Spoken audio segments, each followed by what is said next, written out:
Why can't I fire you? Because I'm your wife. You can't fire me. We in this together. I want the truth. You can't handle the truth.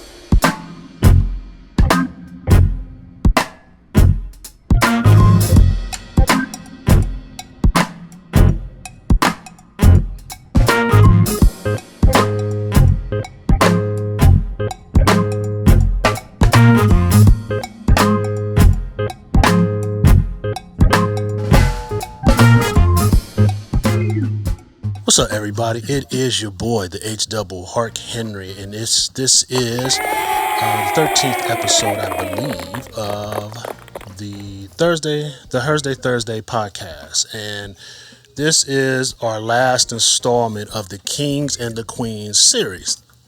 And if you're new to this, 2-1 podcast is every season we do a podcast and we have a series or a theme within the podcast itself. And this season was for the Kings and the Queens, and this is when I brought individual friends of mine. Well, I don't have friends, I have family.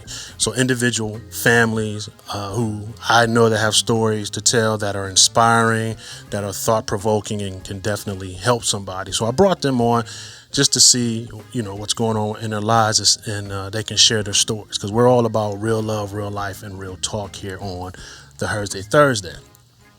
So whatever platform you're listening on, make sure you subscribe if this is on YouTube, like, follow, and everything else. On Facebook and IG, it's the Two Harks. On Twitter is MSTAJ_HARK. So we are streaming on all platforms. And this episode is brought to you by Cole's Keys Real Estate, your key to all things real estate. She is licensed in North Carolina, South Carolina, and Georgia. Visit www.coleskeys.com. And of course, our main sponsor, Sons of SP Phillips. We are inspired by the people, motivated by the culture. Visit sonsofspphillips.com for custom t-shirts, accessories, and more.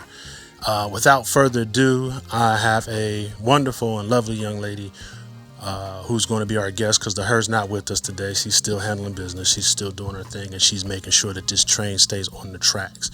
So I have this friend who I met through, I think it was Black Podcast Network, and we've talked, and we've talked about some things here and there, kind of try to help her with her podcast journey, and we're going to talk about all that stuff. So without further ado, I'm just going to go ahead and let her introduce herself.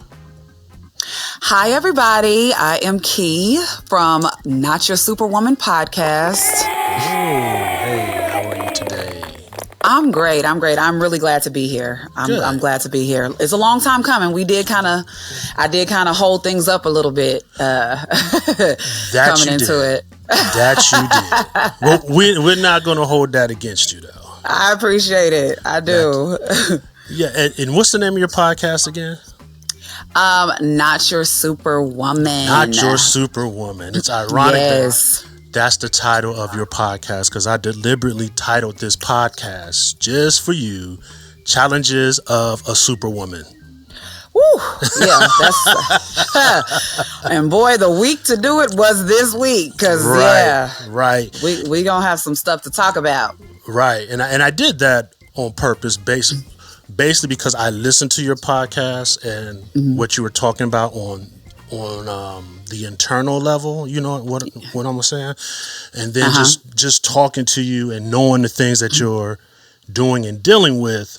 Yeah, I'm like, you're saying I'm not, but the way I said you actually are. Right? Maybe it's one of them things like I'm not, don't have the expectation, but I might show up like Superwoman every once in a while because I don't have a choice. Right. You know? Right. So yeah. Right. So I'm definitely happy to have you here on the Thursday. So tell us about your current podcast journey. Yeah. So the journey, or just about the podcast in general? Both. Okay. So, the way I like to just kind of explain it and give background is I have been kind of into broadcasting. I don't like to say podcasting because at the time that my interest began, it was before the podcasting was a thing. So I'd always had an interest for radio, broadcasting, all that sort of thing. And I even was going to go to school for it at one point. And I was discouraged against it. My grandfather is, State Representative Don Ross of Oklahoma, or he was. Obviously, he's been retired for a really long time, but that just wasn't something that he felt like would have been lucrative for me. So he definitely discouraged me from it. But just like you would do with anything that's a passion, I always found my way back to it. And so when I really became, an adult and a parent and all those different things, like I said, that passion just kind of resurfaced in a way that I kind of was like, okay, I'm going to do it. Of course, life happens and I kind of got steered away from it again and found my way back in 2023. And so I finally did it. I started it in January, the Not Your Superwoman podcast. And I think the reason I ended up with that name, it just had a lot to do with this idea that I felt like I needed to be perfect. And I don't really know where that came from, but there's that perfectionism, I call it a spirit, that I kind of lived with for so long and still am battling. And I'm very transparent about that in my episodes. But it was, I didn't realize how toxic that thinking was to my growth and how I experienced life. And I just wanted to talk about my life or the events that we all may or may not experience throughout life through that perspective, trying to find a way to talk through things with a different perspective, a desire to grow, but also the goal to kind of give yourself grace and room to do that. Right. You know what I mean? And the best way that I could describe it was I'm not your superwoman. So while I was talking to, other people who might have had, expectations of that, because I was and am to some degree known as the strong friend, I kind of was also talking to myself as well. Like, you can give yourself some grace. You don't have to, feel like you need to be perfect in every aspect and then beat yourself up so much. So anyway, that was where the idea came from. And it just felt like it was very fitting for kind of what I was experiencing. And I don't know if you can hear me. Let me make sure I'm staying in the mic. I can hear you fine. You're fine. Okay. It was very fitting for kind of a lot of the things that I was experiencing as an adult woman and as a mom and all the different things. And so that's where it birthed from. I started it in January. I was kind of hot and heavy, pumping it out. And then life, like as it does, started to happen again. I lost my grandmother in February of the 27th. And then shortly thereafter, this past weekend, we just came back from my uncle's funeral after my grandmother passed. And so those things kind of put a huge halt in the production, along with me being an entrepreneur and a mom. So, but we're going to keep the ball rolling. It's just, we got to prioritize some things. Good. Because your podcast journey has definitely helped me with my podcasting and my desire to be like a podcast coach or a podcast mentor. Oh yeah, because you have been amazing in your desire to help me, because you don't have to. Like you said, we met in a podcast group. While that group is designed to support each other, you will meet people that are not as supportive. And so with you being established and wanting to extend a hand, and even stuff I didn't ask for, you like, well, try this, use this, just in case you're interested in this method, use these different, softwares and, just all kind of stuff that just, I can't thank you enough. It's been people like you that have definitely made that journey a positive one from that aspect, and getting started. Yeah. Right. Yeah. Because I've been in a lot of different groups for a lot of things that I've been in, and you're right. It's the internet. People are in these groups or on the internet trying to get some help, trying to get some inspiration, and then you always got this 1 or 2, 3 people who want to be smart behind something. I'm like, dude, I just asked you a simple question. Yeah, or people who feel like they're too established with their 20 episodes versus your one. Right. You're not on the level for the I've seen it all, so you've been a breath of fresh air, and just your willingness to assist people who are trying to get off the ground. And thank you so much for that. Thank you.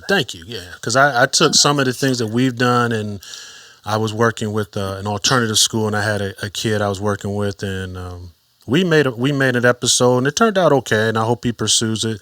And anybody that jumps on there, I just say, hey, inbox me.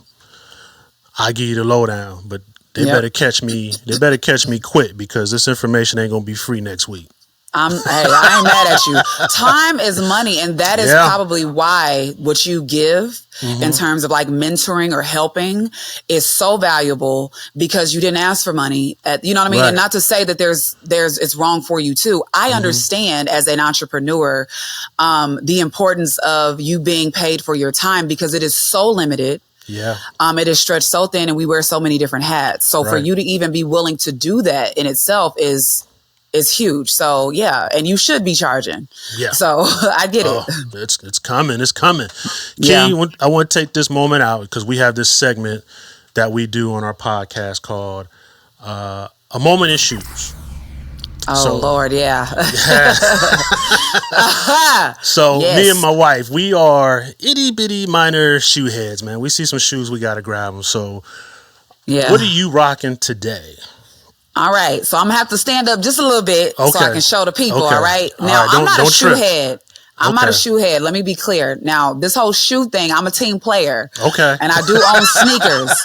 But this kind of caught me off guard. So y'all But no, I think what I have on, I haven't worn them before, but they're actually like Adidas. So I don't know if you can see the little... Yeah, I see them. You see them? Yeah. Sorry about that. Yeah, you might have to edit that a particular way, but yeah. I got on Adidas today, so they're like white and kind of like this pink, this soft pink color. So that's my shoe game for today. Okay. Well, today I'm rocking my Reebok zigzags. You see that? Yeah. Okay. There you go. Yeah, my zigzag 4s. Okay. Yeah, I like those these. are fly. Yeah. I wore these the first time last night to the movie theater. Yeah. See how dirty they are? Now, that's one thing I can say. I may not be a sneakerhead, but these bad boys is white. Yeah. Because we went to see the Spider-Man last night, and the theater was so nasty. And I have shoes I had for a year that's not that dirty on the bottom. So, yeah, we won't be going back. I don't blame you. We won't be going back. So, Key, again, I can't express enough how excited I am to have you on here. We had talked prior, and I had brought up a subject, and when I brought it up, I wasn't even thinking about you when I said it, but you said, "Oh, that's me." Yeah. And I definitely want to explore that, but I want to know what's going on for Key in her life, because I was listening to your podcast today, just re-up, and the one thing that stuck out to me, that hit me when you were talking about what the personality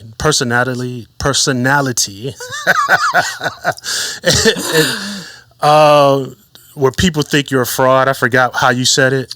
Imposter syndrome. Imposter syndrome. And just like I fumbled those words, you said you have some things that you're bothered by, and some things that hinder you.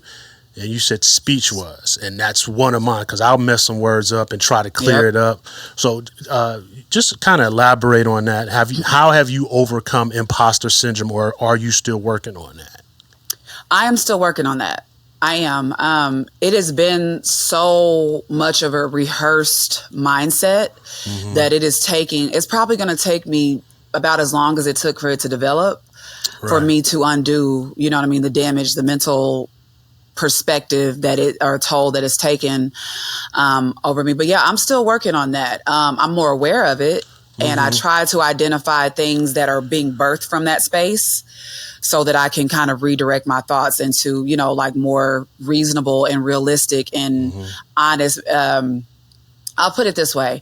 As you know, I am a person of faith. I believe, I believe in, Jesus Christ and the definition that he gave me of who I am and who I'm created to be. And so a lot of the struggles that I feel like that lead to that imposter syndrome way of thinking comes from what I believe is the enemy trying to kind of pull you away from your true identity so that he can deter your purpose. And so when I am aware of that, when I catch those moments and I kind of can, I guess you could say, do an inventory of those thoughts, I'm redirecting myself constantly. And I think that's also another reason why the title of the podcast is not your Superwoman, but because that's a constant thing that I'm going to be working on and speaking to, because it's something that's just been a part of who I was for so long. You know what I mean? Just the wrong way of thinking and viewing myself, and not really understanding the gifts that were in me, and being trained somehow to discredit those gifts and not see them as value. Right. And I guess like this whole social media world builds false narratives. And I think a lot of people, we build our own false narratives as how we think other people are, and people build their own. Because if I was just a random guy and I just saw, you know, one of your posts, I was like, man, she looks great, whatever. She probably got everything going. Right. But you clearly state not in your podcast, I'm not just assuming, it's not that at all. I have insecurities. And even when you talked the other night, you was like, no. Because I was like, you sure you won't? You chose a good week to have this conversation, because I don't know. It's a whole bunch of stuff that I might say that you're going to be like, now that's not quite inspirational, but I think I got to keep getting back to that. And I love that I titled it that, because I don't even think I put that much thought. I think I just keep getting more and more revelation as to why that's the perfect name, because this is literally my life right now. Right. Being okay with the things that are not perfect, that are not Instagram ready. I am very particular about the content that I put out there as it relates to photos and all that kind of stuff. And that's just a girl thing, whatever. That's just what it's going to be. But when it comes to the way that I live my life, I actually find solace and joy in being able to be transparent about that. And I had to be reminded again, I don't need to have a perfect story to have this conversation today. I need to be able to be honest in the same way and keep that same spirit of why I'm not a superwoman. Am I going to be considered that by other people if I'm, Lord willing, you know what I'm saying? But I think there's so much to learn in the heavier, not so pretty parts of life that I want to embrace that more, not necessarily accept it, and you won't necessarily enjoy it, but embrace it as it relates to let that be like that being a part of the message, being a part of the purpose and why I'm doing what I'm doing, because it's not going to be pretty. It's not going to be beautiful. And so there's going to be those ugly times, and you just got to figure out the best way to navigate those and the right perspective to have as you navigate it, if that makes sense. It does. And listening to that particular, because I just forgot it that quick, but that imposter syndrome. Just listening to that, it hit home, because I deal with that a lot, because sometimes I feel like nobody wants to hear me. Nobody cares about what I think. I don't have the right words to say it. And sometimes I struggle with using other words. Like sometimes I hate that I use the words things and stuff, because I can't think of anything else to say at that time. Yeah. And sometimes I don't enunciate my words all the way. So I started finding new ways to do that. Like if my wife was here, she'll tell you, when we're driving down the highway, I'm reading the highway signs and I'm like enunciating each letter. Main Street, next exit. Just trying to build myself I've heard people up. talk about that exercise. Right. I ain't even started that part of it yet. Right. And it's when I listen to it, I'm like, I didn't even want to acknowledge that I'm actually dealing with that. Yeah. And a lot of people don't. Because it changes. There's a lot of undoing involved in that. And when you're older, you've established some things based on that way of thinking, whatever. It might lead to you really having to acknowledge so many other aspects of your life. It might bring you to who you're with, or it might bring you to the way that you raised your kids, like that thinking and that perspective. And that's a hard reality for a lot of people to really come to terms with. Right. And honestly, it's caused me to look at people on my friend list and my timeline, because even with this imposter syndrome, some people might draw back, like me and you were drawing back, because you said it took you a minute to do this podcast. So I look at that as drawing back until you were able to come out. But until I didn't care anymore. Right. But then I see some people who just are like forward, just have to put this out about them, put this out. And I look at that the same way, because they want people to know that I have no flaws, but they're really hiding the flaws within themselves. So let me put this out. Let me make myself look like this. Let me do this, and do this. Yeah, constantly. I can see that. Yeah, and I'm just like, this is some real stuff, especially in our community, because Oh yeah, I really see it in our community. I'm like, oh yeah, for sure. Because a lot of times, I mean, and I don't really want to, because I haven't researched yeah. enough of it, but a lot of times it kind of stems from a history of us being taught not to value ourselves. If you go all the way back to our ancestors, and then the ripple effect has obviously been in so many ways, slavery, all those different things. It's kind of, it's kind of led us here where we are in 2023, where people still battling that. And so when you look at the root of where that comes from, I mean, unfortunately, I know people get tired of hearing that said so often, like, oh God, we always talking about, the struggle of Black people and this, that, and the other. But I think the older that I get, I understand how that in itself was the domino effect that led to the very thing that we're talking about. Now, I could go spiritual with it, but more than anything, for just to be on a more practical, or look at it more practically, this stems way, way back for us as a culture. Yeah. And a lot of people are not interested with figuring out where that comes from. And and I don't want to go off on a tangent, I'm not, but it reminds me a lot of, and I don't know if I would correlate this, but I kind of have to in a sense. It reminds me a lot of how I can say in my experience dealing with old school, right? There was a way that they raised kids. There was a way that they disciplined. There was a way that they were taught to deal with trauma. Trauma was not a word that they used, back in those times, like our grandparents and our grandparents' mothers and grandparents, you know what I mean? Yeah. That just wasn't a thing. And so that is rehearsed, that mindset, you know what I'm saying? Like like just moving on, and you just power through it, and you don't deal with it. You don't talk about it. You don't bring it up. You kind of just deal with it. And I think the same thing we've been taught to do some of the same things with that imposter syndrome way of thinking. A lot of these words were not taught to us. They were not words at that time. Right. And even now trying to to introduce these things as a concept or as a common thing in our community, you have people who were taught to reject even that type, you know what I mean? That level of understanding. So.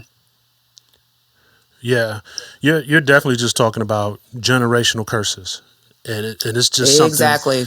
Exactly. And I think now that I'm older, I understand a lot more about what's been happening in my life. Our communities, because people, like you said, people's like, man, we don't want to hear this again. But this is real. This is real. It's like, oh, why I got to be a race issue? It's not necessarily a race issue, but it is. But it's the origin of where these things come from. And in order to pull it up, think about it. You cutting the grass, or not you getting the weeds out the grass. Right. Everybody knows that in order to get the weeds out the grass and to keep them from coming back, you got to do some treatment. You got to pull it up by the root. Yep. If you don't know that there's a root that's going to keep, guess what's going to happen? You're going to keep seeing it. So do you want the resolve or not? And so that becomes the question. But you absolutely have to deal with where it started. Right. And I'm the same way. I've been exploring new things, and the one thing, and I'm gonna put this out there. We just came from DC not too long ago, and we visited the African American Museum. Oh, yeah. And just the thing, heard. I can't wait. Go. Especially which is go. Because this is our second time, and I still haven't seen everything I need to see. Wow. Yeah. Is it because it's just that massive? It is. We went to first. It's going to take you at least 4 or 5 hours. Wow. So go in the morning. So the first time we went like at 12 or 1. You start at the top, come down. And we got all the way to the bottom, but we kind of had to press through it because they close at 5. And so we just had to kind of rush through it. So I didn't get to see everything. Yeah. So we went back and only got to the 3rd floor because it was field trips. There's too many kids. Everybody was everywhere. And the part that I missed in the basement, which deals with slavery and our culture, generation, all that, they were lined up out the door. So I couldn't even get down there. Gotcha. Okay, I see. So it wasn't, okay. So there's so many people there, and it kind of, it slows down the ability to kind of see everything. Yeah. But So I was about to say, how big is it? My goodness. It's 5 floors. It's like 4 floors on top, and I think 2 or 3 floors underground, something like that. Okay. Give or take, Gotcha. something like that. But there's Yeah. a lot. There's a lot to take in. And there was one exhibit called the brown bag exhibit that I talked to my mother about that I never knew about. Yeah. That when they were younger, if you were lighter or darker than a brown paper bag, is how you could be involved in certain. So it was the way they measured your value in terms of right. Okay. Right. And have you watched the new Wonder Years? I have not. I take that back. I've seen like a couple of episodes. But did they discontinue it? Because I don't think I've seen an announcement of a new season. It's another one supposed to come on, but they addressed the brown bag, the thing I just talked about, because the mother was dark skinned. Because since she was darker than a brown bag, they wouldn't let her get into this exclusive group of black people. Gotcha. Okay. Yeah. Okay. So and like I said, those are just those weeds that we have to address within ourselves, with other cultures and communities, just to get out of this flow and just get out of this and get our heads straight on some things. For sure. Yeah. Yeah. It's definitely there. It's so funny. It's not funny, but it was. It's interesting because there's so much that I could speak to as it relates to that. But what I'm learning, and I don't know if this is anybody else's experience, but when you have things that you've experienced that you can actually speak to throughout your life as to examples of what we're talking about, right?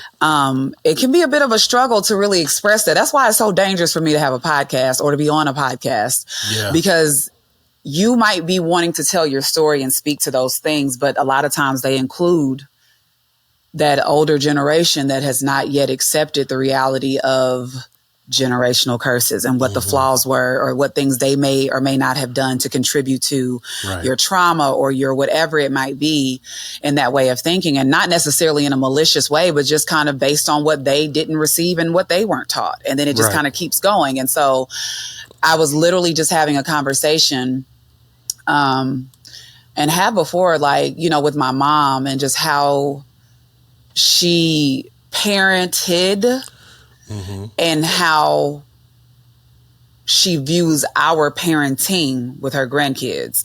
And anybody who has a mom that to their or their children can sometimes say that they've experienced that feeling of superiority in the relationship with their grandchildren versus kind of the experience that you had. And, I was explaining to her that, and I don't know if this is a tangent, but tell me if this is along the lines of kind of what we're discussing, because I feel like it's all related, which is why it's so crazy. Because I literally got off the phone with her at roughly 1:59. Real talk. That's all we do. And it wasn't even an intended conversation. It came up because of some other things that are going on in the family. And so I wanted her to understand that the things that I seen or didn't see, or I felt like I was missing, or the whatever lack I felt like I might have had, was not something I penalized her for. She gave me what she could give me. She was a single mother of 4 girls. My father was incarcerated for a large percentage of my life, which you could see the correlation between my situation with my son, you know what I mean? And me being a single mom and his dad being incarcerated. But I wanted her to understand that I didn't penalize her for the things that she may not have been able to do, because I know that she was in survival mode, much like her mother may have been as well. And while that is true, there are some times where, you might feel, or I might feel like there was not enough acknowledgement of the lack in teaching certain things that she now expects us to know as it relates to her grandchildren, if that makes any sense. It does. There's very little empathy and understanding to why we don't just already know that this needs to happen, or do it this way, or the better way to do it. And in her mind, she's like, well, I just don't want y'all to make the same mistakes. And I'm just like, yeah, and that makes sense. You should feel that way. However, you do still have to acknowledge why we might be missing that particular tool. We didn't raise ourselves. We were raised by you or my dad when he was present. And there were some things that you guys were limited in being able to provide because of the circumstances that you were in. And it just kind of keeps going. Do you get what I'm saying? And so I do. Yeah. So it's a very interesting thing because it can go so many different directions. I'm glad you said what you did, because now I didn't want to do this, but I'm going to jump around a little bit. That's but cool. it's all gonna stay relevant. Yeah. So first off, with this Kings and Queens series that I've been doing, I had a couple female friends on here as well, and they've all talked about motherhood, raising Yeah. sons, Yeah. and they talked about, just like you said, just like the few keys that have been missing here because of how they were raised or whatnot, and they both, I think it was like maybe two or three, I don't, yeah, it was two of them who expressed how they feel like they were failing in certain situations when it came to raising their sons, Yeah. based on the things that they didn't know, or certain things that they can't do for their son. Do you run into that, or have you? Well, he's, like you said, he's turned into a teenager, so it's about to really ramp up for you. Oh no, it started ramping up at 10. So yeah. Okay. I remember the day. It was his 10th birthday. It was down to the hour that it started ramping up for me. So yeah, we've been in that territory for going on 3 years now. Yeah. Okay. And you said his father is incarcerated, correct? He is, correct. Okay. Yeah. And are you guys still dwelling or building a relationship, or is it just what it is at this point?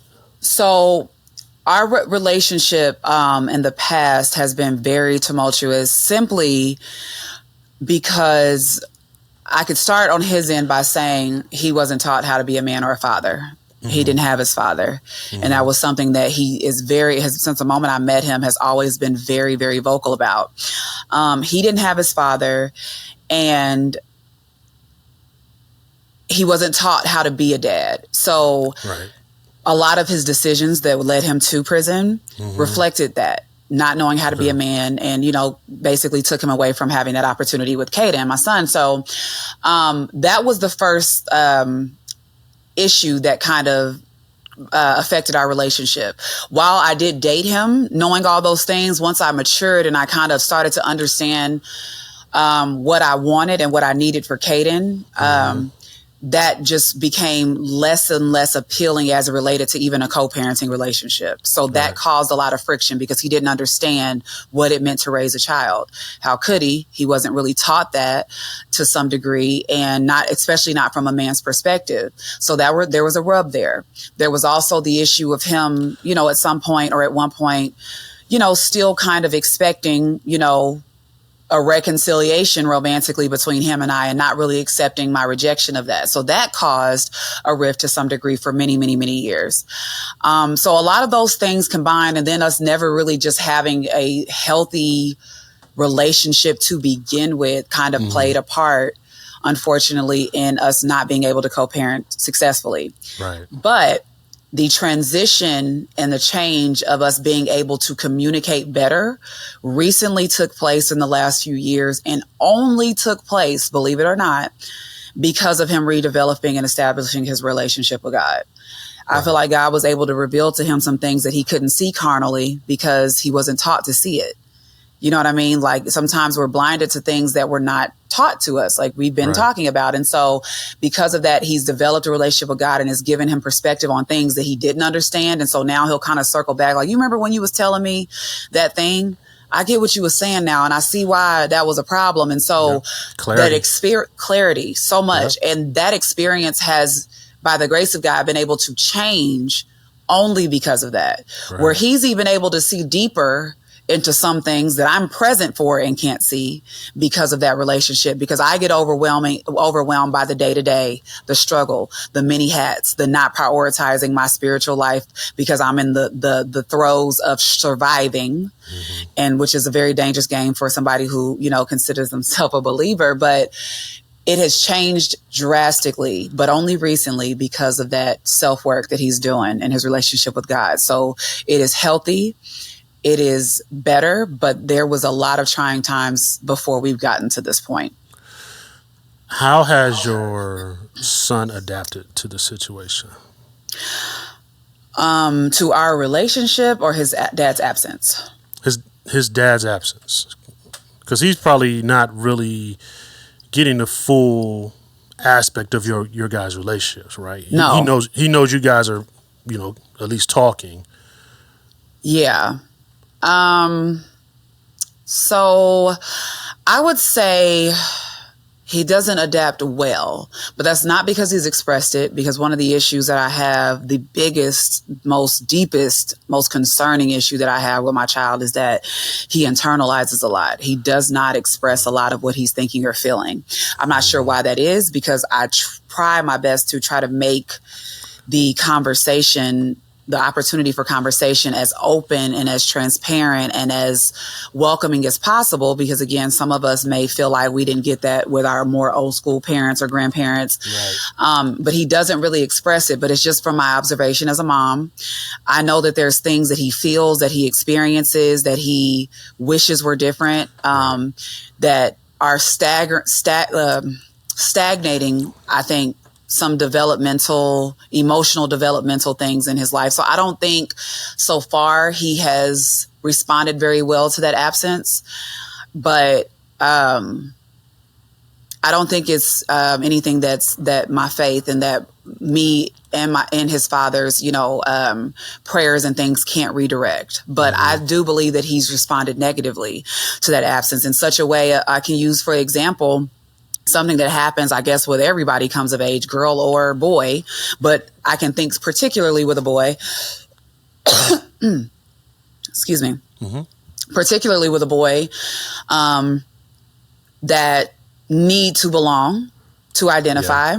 Yeah. While if I had a girl, she has her mom here to identify. She would still need her father for those aspects of value and how to respond to a male, but I think for a boy, he needs his father.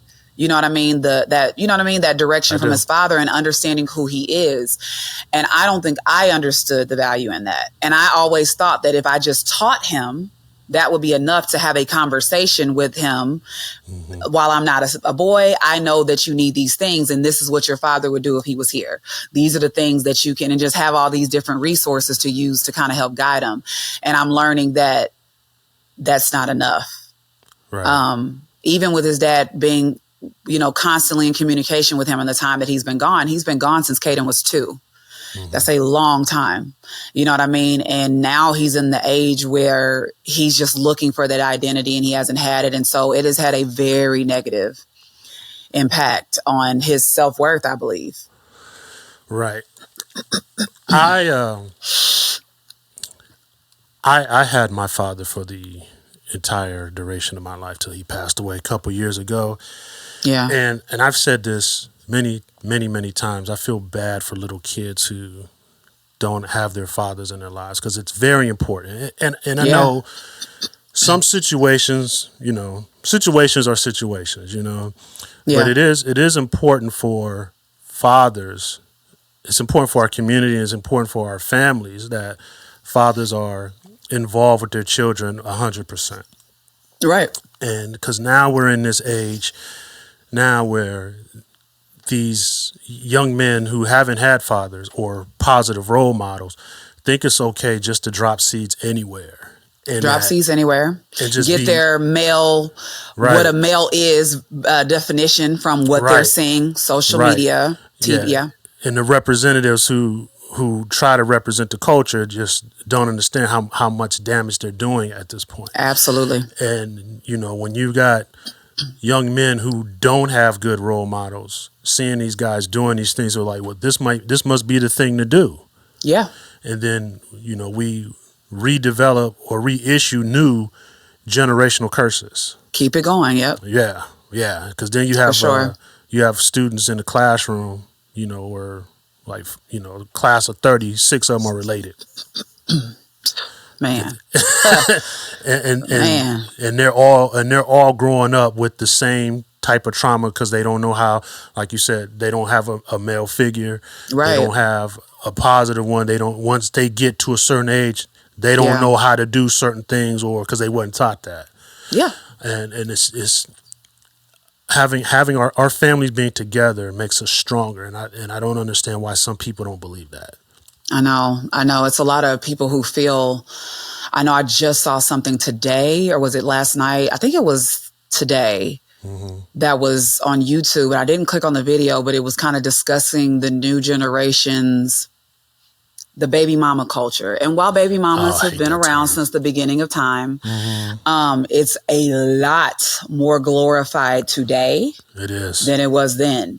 You know what I mean? And I didn't even watch the video, and I had all these different thoughts about where that could go, that conversation could go, because it's a very real thing, and it is glorified, and it's looked at as a norm, and less attention, is paid to the effect that it has, because there's no commitment. And I'm not saying that a marriage couldn't break up. I know people try to use that, like marriages, people get divorces, but there is something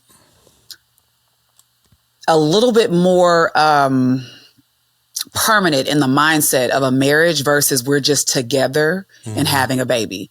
There is something even psychological, or, that I feel like creates just that extra layer of accountability and commitment and desire to really fight. Now, I know people go against that, but that makes that commitment just that much more healthy. Yeah. Hopefully, if it's a healthy relationship, of course, Right. Because I know anybody could get married, but it just makes it that much more healthy for creating an environment that's healthy for the child. Right. I think of somebody like Nick Cannon.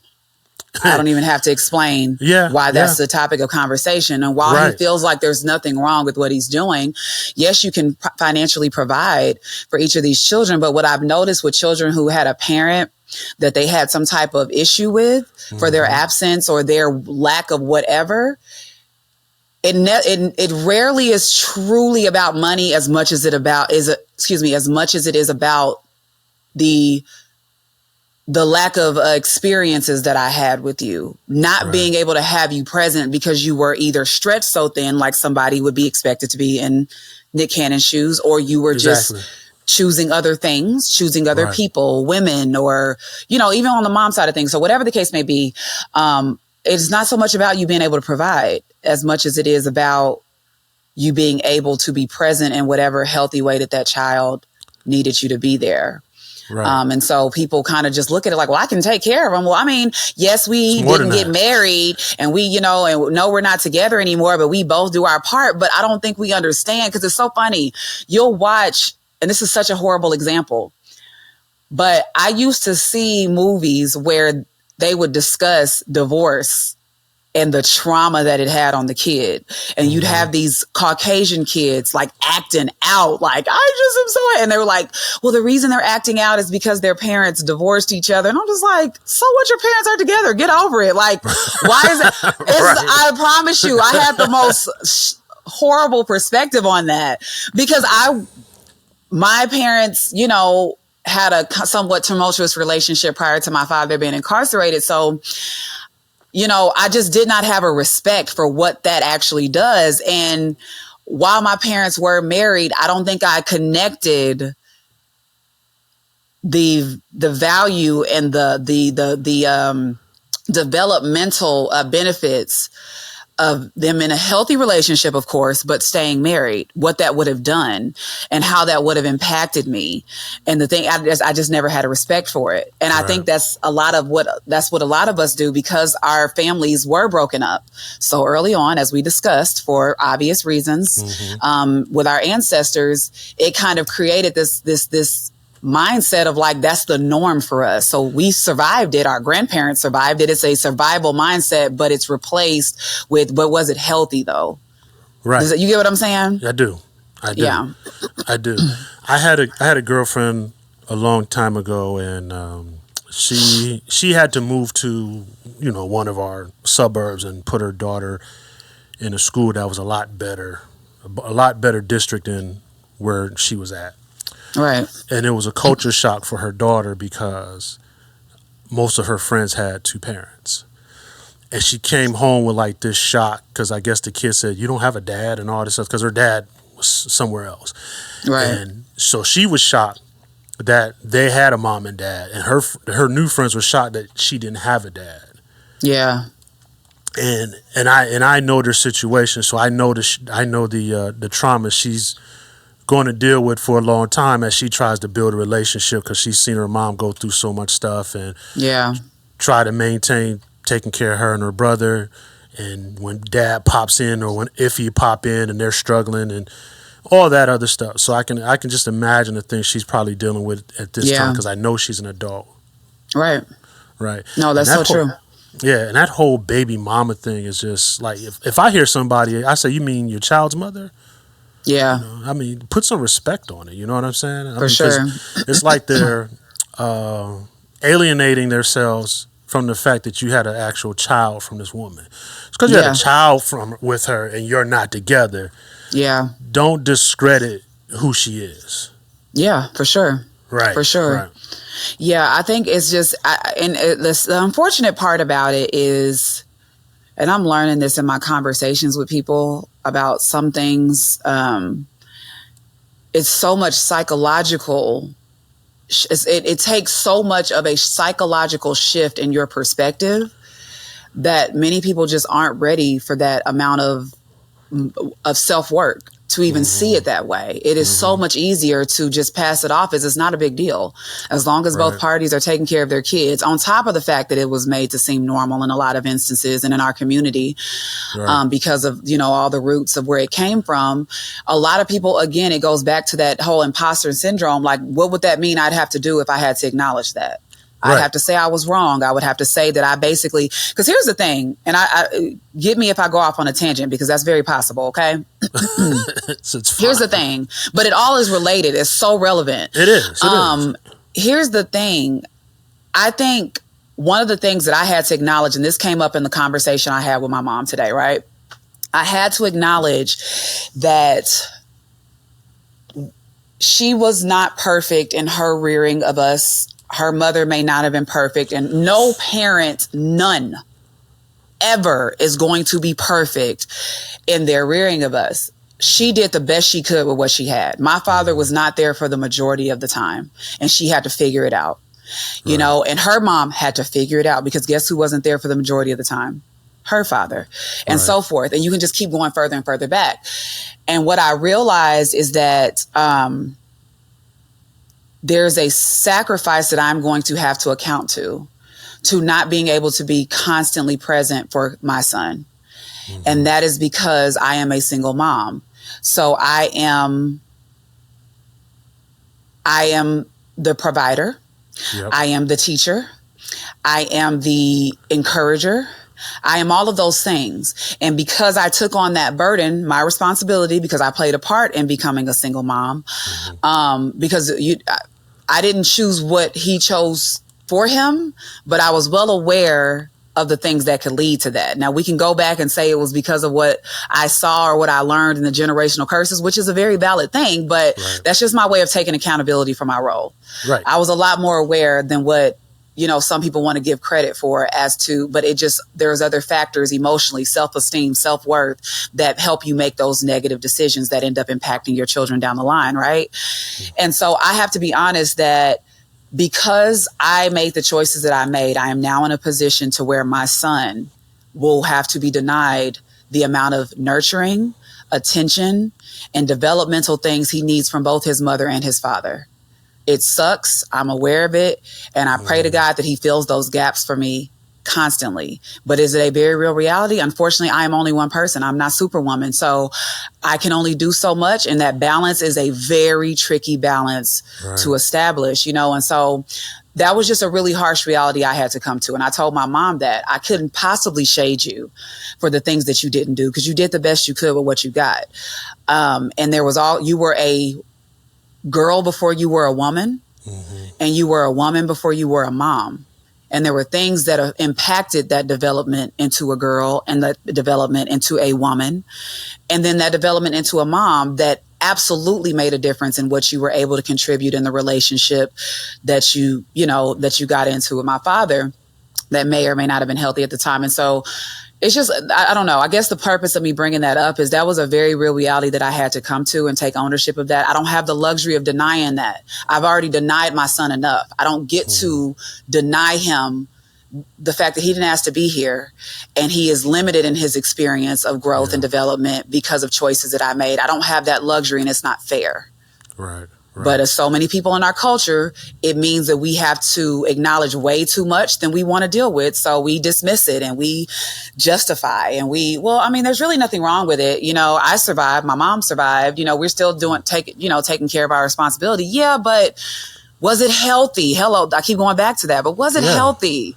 Right. Right. And that just always brings up the conversation of mental health in our communities. Man, how we really don't address it on any platform, and how these small, minute things that are just everyday things will eventually blow up to be something nuclear and massive and just tear you up inside eventually, because it's going to come to a head. It is. And, I said it today and I say it all the time. We are literally, the way that I like to say it is, children acting out our childhood traumas as adults. Yeah. Everything that happened to us, we are in some form expressing it in the way that we live, in the way that we communicate, in the way that we seek out relationships, love, the way that we identify what those things even look like and what they mean.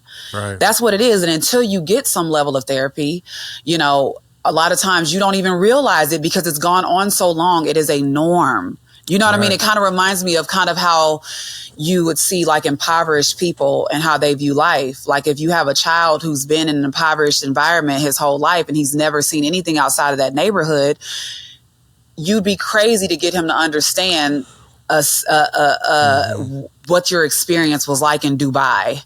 You know what I mean? Like, or just like to think that, like, cause all he knows is his neighborhood. And he and a lot of times that mentality kind of keeps you bound. Like you haven't been anywhere. You haven't seen anything. And this is all I've seen. So why would you expect me to have a different perspective? I have a conversation with one of my guy friends. I like to call him, George Glass for a number of different reasons. Like I can't say his name, but he's like one of my best friends and has been for many years. And like, something I always tell him is the neighborhood he grew up in, when he goes back and revisits it, because his parents still live there, he's always kind of reliving some of the things that he saw when he was growing up and some of the toxic things that he experienced as a kid. And he sees kids now still doing some of the same things. And I was like, you know what? You should really like maybe try to make, because I know he pays attention to it. To me, there's something to that attention that you pay to it. I ain't trying to give you your purpose or your destiny, but maybe there's something to that. Like, how powerful would it be if you went back to that neighborhood and had that conversation with those kids, because you got a lifestyle that they wouldn't even believe existed. And you came from where they came from. You got a 750 credit score. You got a pension. You know what I mean? You drive a nice vehicle. You have a nice, a healthy lifestyle. You know what I'm saying? You take care of yourself. You take care of your finances. And this wasn't necessarily what you were raised to do. And not because your parents were bad parents. They did the best they could, but they, again, didn't know. And so hearing that coming from you would have so much more value than coming from somebody like I'm going to use this as just a random example, but a Caucasian teacher from their school. They're going to look at them like, you don't know where I come from. Exactly. You don't understand why I can't see past my street or my block. Exactly. But seeing somebody that has gone through that, and come out of it, is obviously going to help somebody kind of, come out of it themselves. I don't know why I said that, but it has something to do with what we were talking about. Real talk. It's all real talk. Because even how you said it, because I used to work in the school system, and they were always pushing, hey, we need more black male teachers. We need more black male teachers, because they know these kids most of these kids that they're having problems with are only going to take to what we say. Yeah. And when I was working in the school, I saw it walking down the hall. Like if we were coming down the hall and we could hear the kids acting up, they say, "Oh, Mr. H coming." They would chill out. They knew who to play with and who not to. Right. And then, because they respected your experience, right? Right. And then if it was like one of the black female teachers, they said, "Oh, Miss Taylor coming." They would still bring it down a little bit. But then as, you got to like some of the Caucasian teachers, they'd be like, nah. But it just goes to show our influence. And like you said, if we just brought it back to our communities and neighborhoods the right way, it would really be beneficial. And for me, I kind of get tired of seeing the things that I see. So I joined I joined one of the programs here. This is actually, I didn't know till this year it was a national program, the African American Wellness. And it started here in Columbus, and then I found out in one of the meetings, oh no, man, we got them everywhere. I was like, Oh, wow. And it's only, I think it's only been around for like maybe 10, maybe more years. Okay. But they've got them in Philly and California and all branching out. And I'm like, yeah, this is what I want to be involved with, because most of the programs I see is just like sports. Yeah. You know, they're not really, Oh, yeah. they're not really teaching us to teach them anything. And there's a deeper For thing sure. going on here with our mental health and our wellness that Absolutely. we need to address. Yeah. Absolutely. Yeah. I agree. And the desire for stuff like that, you know, is so strong. And it's crazy because I've seen people, and I always admire the people who see the need and are able to execute it.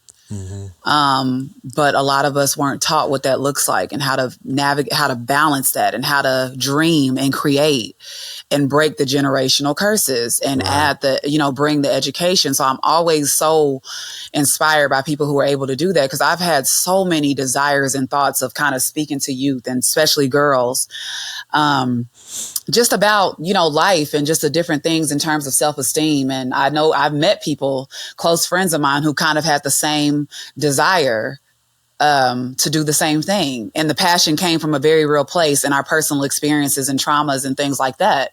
Now, if you asked, have any of us actually followed through and executed that? No. And it's not because we don't want to, it's because we're all single mothers. There is a level of dreaming that gets snuffed out a lot of time when surviving takes more priority.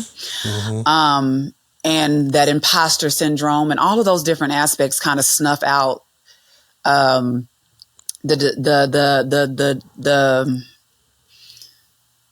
the drive to execute something like that, and knowing where to start and all the different things. And again, you get caught into that survival mode, and it doesn't seem realistic. But there's such a desire sometimes to do those kind of things because it's needed. There isn't a lot of conversation about that. There isn't a lot of effort outside of the families to kind of raise up our community, kind of in a way where, like, back in the day, one of the things I can say I do appreciate from the old school way of doing things, you know, as long as it was in a healthy way, was the whole neighborhood was raising your kid. Right. If Miss So-and-so down the street saw you outside and she knew you weren't supposed to be outside, she'd probably grab you by the collar, you know what I mean? Or get on the phone with somebody like, hey, or tell you straight up, like, what you doing? Like, you ain't supposed to get your, you know, it wasn't a mind your, or whoop you, for real. Yeah, my grandmother used to there. talk about that all the time. Like, that was, and I remember, we were literally in Tulsa for my uncle's funeral this weekend. And that was one of the things that they talked about when they were talking about my uncle and kind of just how they were raised. And my grandfather was there, and they were talking about how he gave the neighbors permission. If you see my kids doing something they weren't supposed to be doing, and it was a known thing. And I know times have changed, and you got to be real careful with that today. And a lot of parents ain't just really for that, putting your hands on my kids, because a lot of times you can't trust the motive. You can't trust the perspective. You can't trust the health of their mentality and mindset and disciplining your kid. You get what I'm saying? So much has changed. And so there's definitely a lack of there being a lot of representation of us Black people being there to teach and going back to teach. And we don't have to be famous people who are giving back to their communities because we're rich now. We can be just everyday people, but it's such a struggle in figuring out, like, there needs to be a class taught on how to do that at the level that you are, with all the traumas that you've had. And when you don't have the money or the resources, what does that look like? Some people say, well, just do it, just find it. But it does not come that easy to people. Like, the thinking behind it, you know what I mean? Like, doesn't always come as easy to everyday people who are going through life and struggling. How do I give back as a single mom? I'm trying to give to my own kid. Right. What do I look like starting a nonprofit? You know what I'm saying? You know, talking about these things, you know, when I'm barely finding the time and the ability to give to my own, because I am trying to keep the lights on. You know what I mean? Right. So anyway, it's a deficit nonetheless. Yeah. So let me ask you this. Let's say, I don't even know if I can say this hypothetically, so let me ask it like this. Do you think growing up in a household where your father was incarcerated most of the time, do you think, as I'm trying to word this right, so that's why I'm pausing. It's fine. Do you think you might have missed or ignored those red flags of your son's father? Did I say that right? Absolutely. Okay. Absolutely. Okay. And I don't even know that I ignored the red flags. It is easy to ignore the red flags. Right. But I like to believe that I had a level of discernment where, because of my relationship with God, I could even see them. I couldn't figure out why I was still attracted to them, but I could see them. They weren't healthy. There was I can encourage him towards greatness, and I see the potential. But there was also but what if this is all I'm worthy of? Right. This is the most attention and investment that I've received, and, so while I could see the red flags, thank God I didn't listen, not thank God I didn't listen, but thank God I could see them. So that's a gift in itself. But what to do with it and how to place that with the other things that were at play within me was where the struggle came in. So I saw them. But there were so many other factors that attributed to my dad not being there, that made it difficult to care as much or to take it seriously enough to recognize someone's desire to change and just talk. Right. Right. You know what I'm saying? Like, so, right. Yeah, for sure. I definitely think that had a lot to do with it. I wasn't taught to know what that love looked like. And I didn't know this back then. For a long time, I was like, well, I don't know if that's why, because I think I kind of have an idea of what love is, but I couldn't always directly correlate.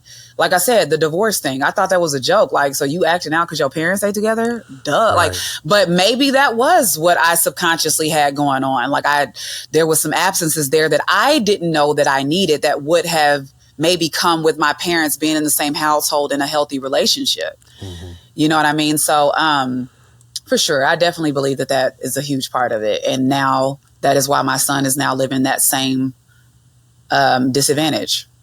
So let me ask you this. Again, I'm trying to get the words out right. Mm-hmm. What are you doing? Because I know, like you already said, you're having these battles with him now. Mm-hmm.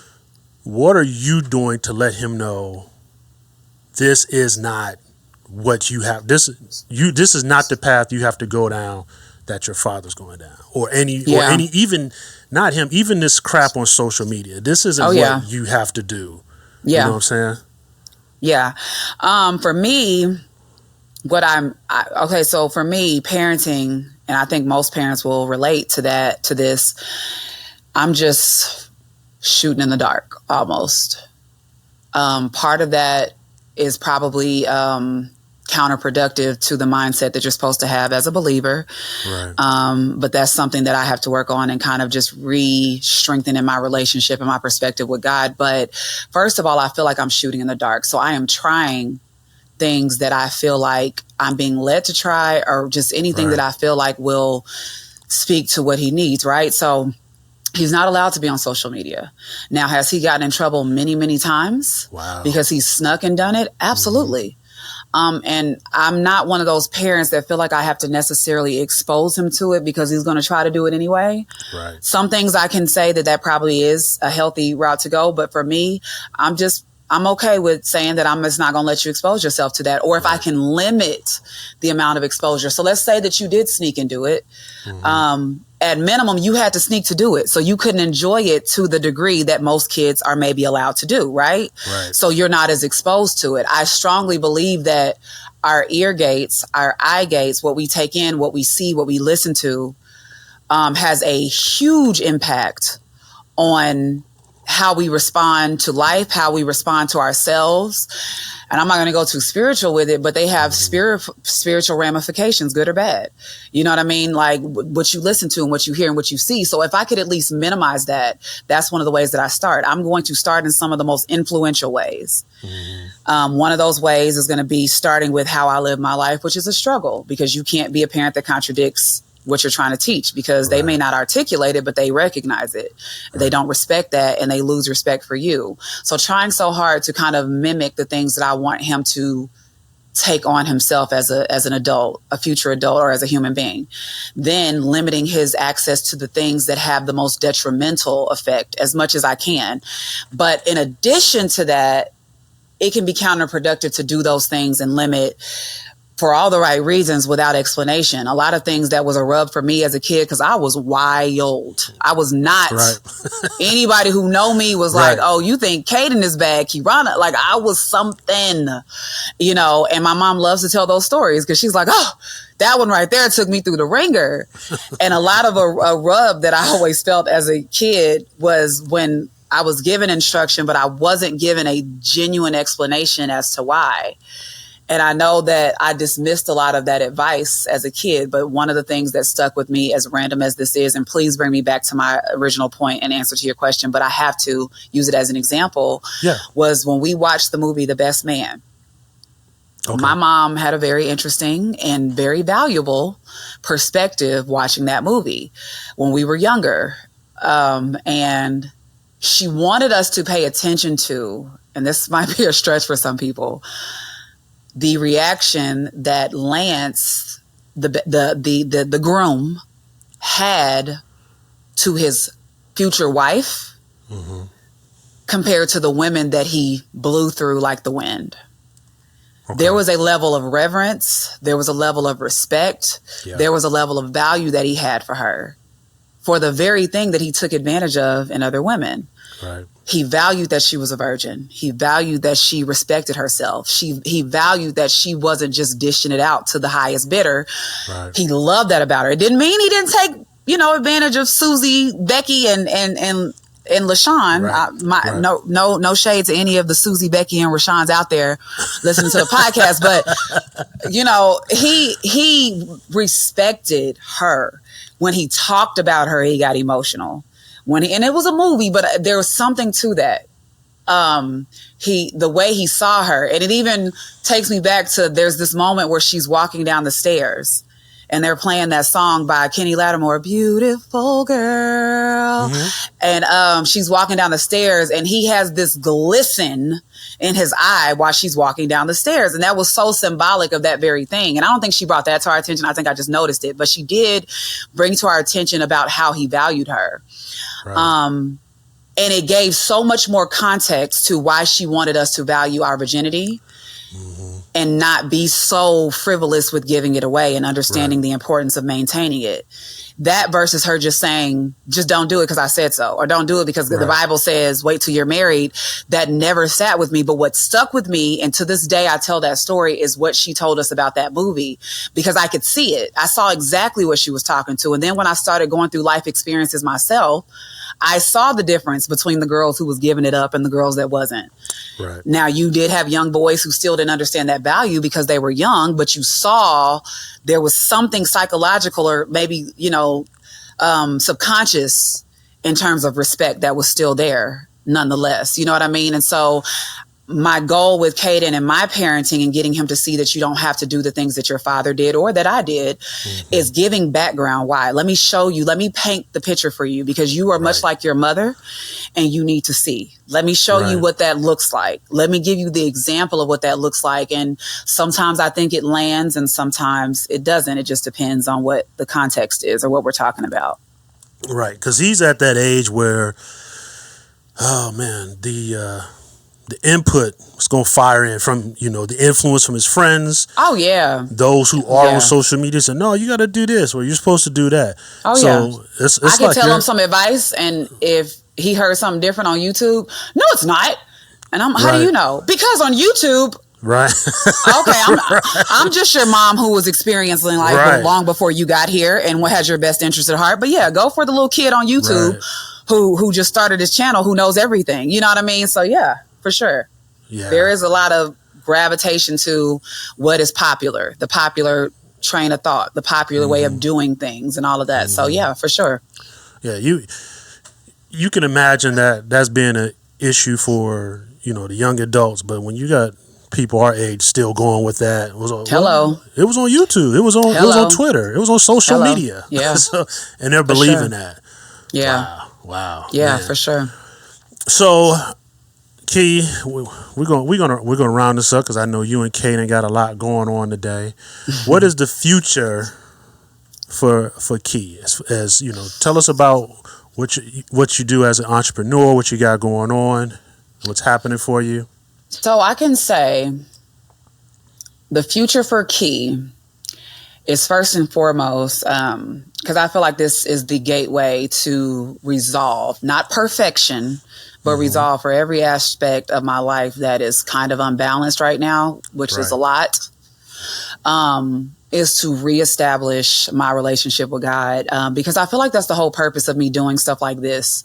I feel like that's the whole purpose of Not Your Superwoman. While the context might have kind of changed from when I first envisioned it, the root of what and why I'm doing it is still there. And the value in what I have to say and what I want to give to the listeners is only going to come, and it's only going to have the weight that I need it to have if I reestablish the disconnect that I have right now and kind of get out of that survival mode and get back into who my source is and who I know that to be. So that's where it starts.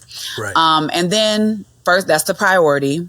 The priority is to also reveal that to my child, or keep showing that to my child in a more tangible way. He needs to see that more from me. He needs to see that more from his dad. And that's my first priority, and that's my first job and responsibility. Right. Everything else follows. So with that, I feel like order is established, and everything else will follow suit. I'm an entrepreneur, so my goal is to grow my business and get it in such a way to where I am working smarter and not harder, where I am able to devote the amount of time that I've kind of deprived my son of by, being a single mom and having so many responsibilities. Putting myself in a position, God willing, to where my business provides for us, but it does not rob me of what my child needs from me. Right. And the things that I need for myself, my health, physical, mental. I am an advocate for therapy, and I am searching high and low for a therapist for myself and my son. And I'm very particular about who my therapist is. So that journey has been a struggle. You got to kiss a whole lot of frogs before you get to, the prince, so to speak. And so therapy, my spiritual growth, my parenting, getting those things under control, because I believe all the other things will follow suit. So my business will grow. I will be able to position myself in such a way to where I can do the things I just mentioned. And then I can really dive into my passion, which is the very thing that we're doing right now. Right. Like, to be honest, like even having this conversation, my soul aches because I have not been able to touch the mic. Right.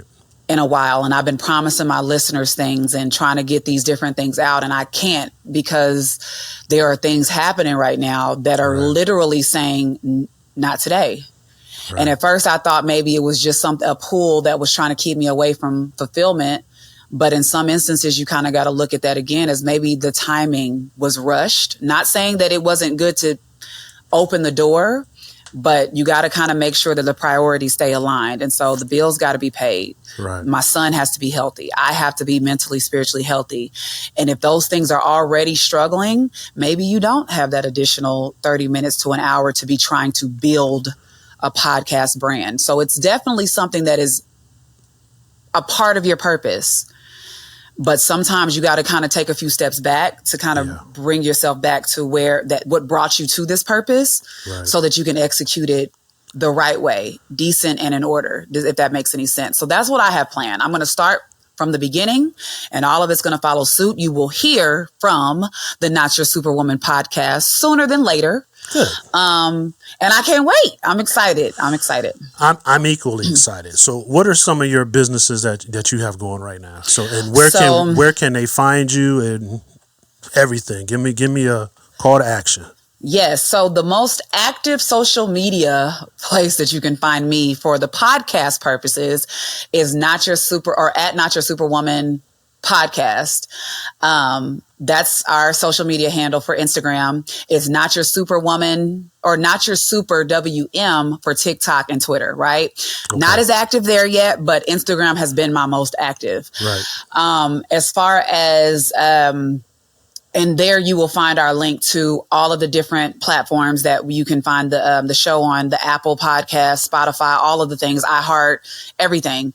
You'll be able to find that link to kind of follow us on any of your the listening services that you use for the podcast. And then for my business, I am a loan signing agent, also considered some degree of a notary, but I do closings for real estate. So the way that I try to explain to somebody who knows nothing about it is consider it kind of like a traveling title company for someone who's closing on a property. If you're buying a home, refinancing a home, selling a home, I would be the loan signing agent that comes to your home to complete that closing with you and get it delivered back to the title company. I've been sitting there doing that for a while. Yes, it's been interesting. I've been in the mortgage industry for, I want to say, roughly about 12 years. In almost any part of the industry, the lending side, the loss mitigation side, servicing side, for a long time. And so this is still another facet of that.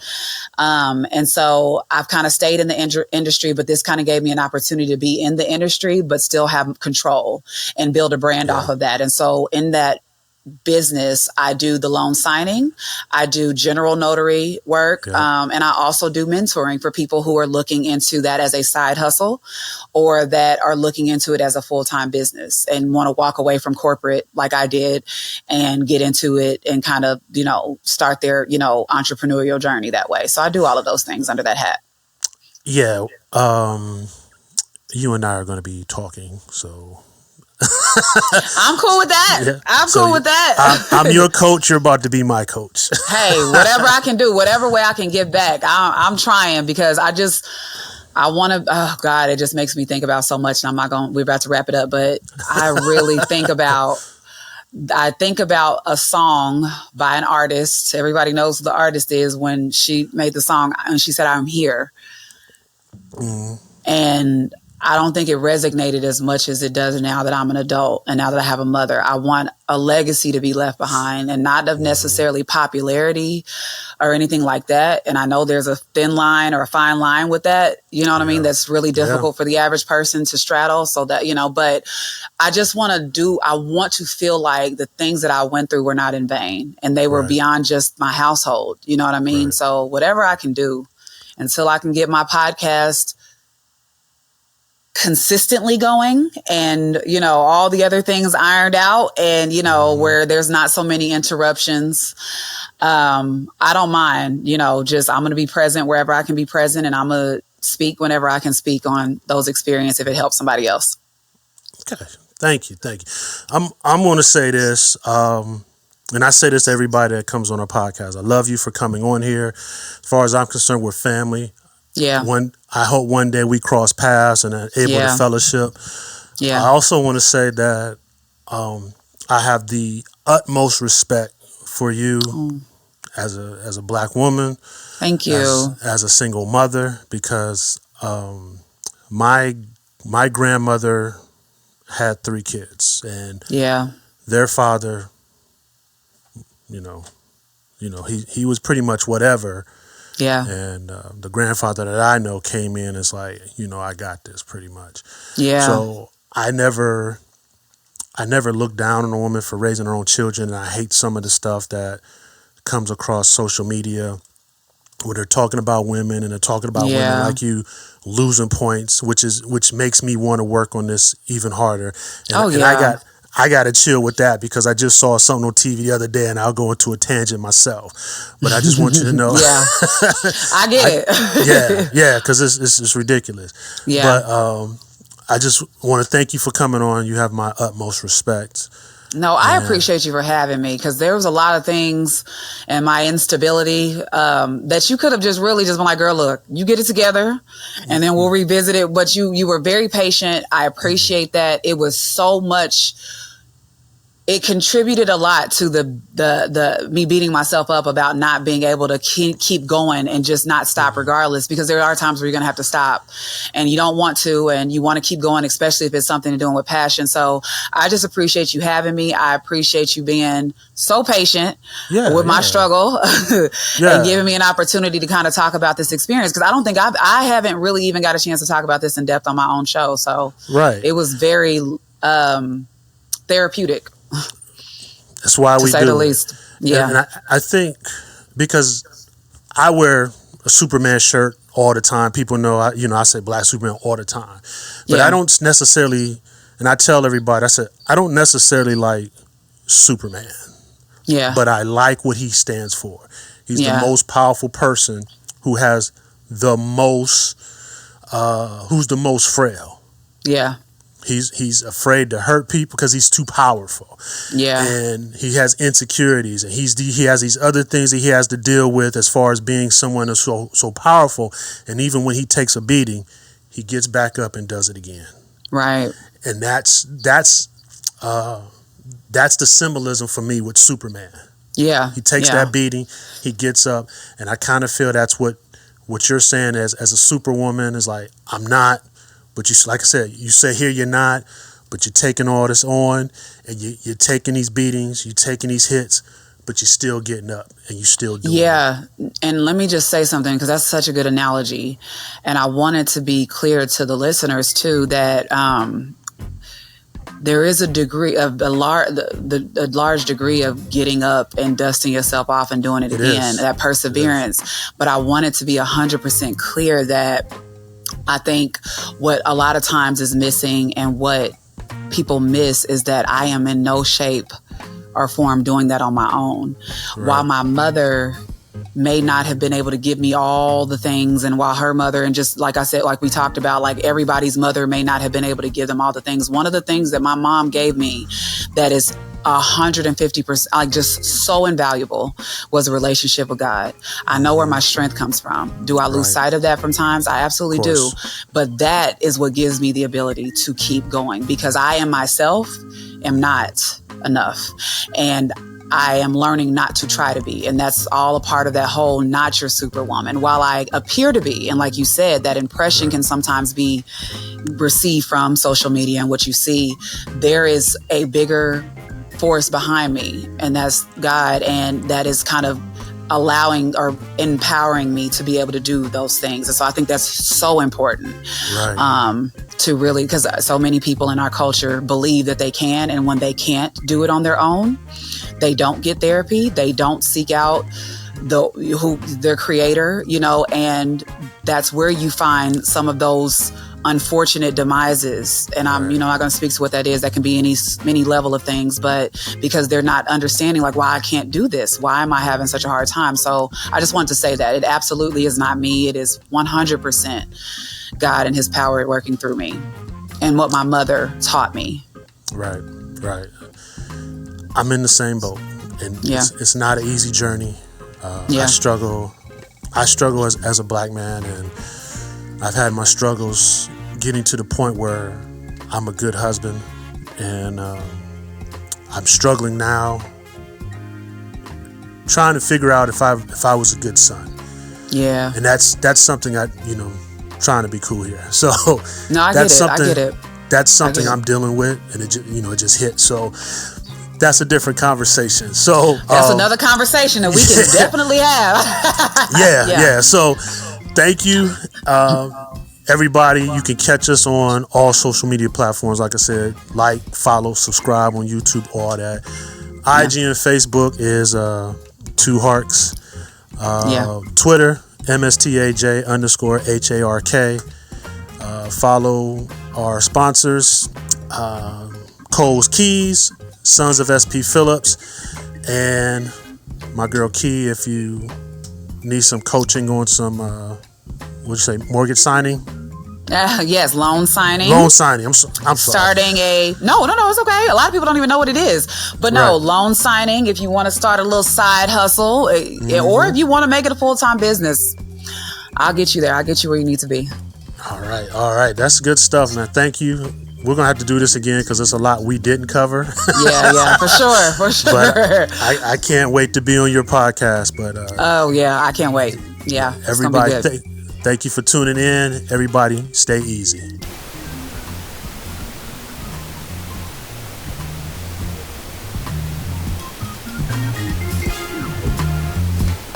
We're not the truth, complacent everywhere. WTRH. If you're not listening to the truth, then it's false. Why can't I fire you? Because I'm your wife. You can't fire me. We in this together. I want the truth! You can't handle the truth!